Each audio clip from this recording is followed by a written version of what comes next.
and today I'm going to be reading Dotcom Secrets. Like and subscribe.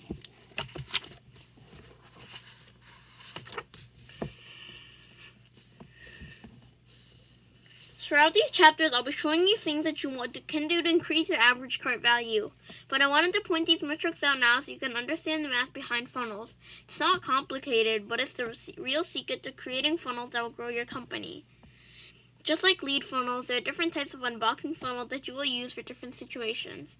The two core unboxing funnels include a book funnel for authors, speakers, coaches, consultants, or anyone using information products at the front of their value ladder, and a cart funnel for e-commerce and physical product companies. While these two funnels are structured the same, the strategies behind each are a little different. The last type of unboxing funnel is a challenge funnel. It's one of the most powerful types of funnels that you can bring your dream customers through at the beginning of your value ladder. It will help them get a quick result with you, receive massive value, and become indoctrinated to how you like to work with your tribe.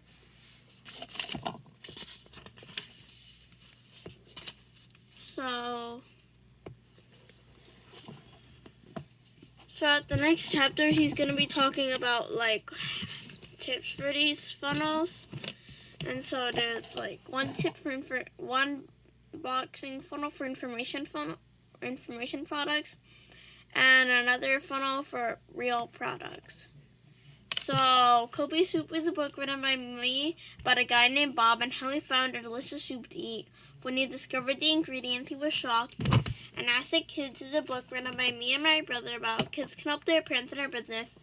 And Aliens Stole My Homework is a book written by my brother about a kid named Ned and how he stopped aliens from stealing his homework. And these books are on Amazon, so you can buy them there. Okay, I hope you liked that. If you did, please like and subscribe. Bye.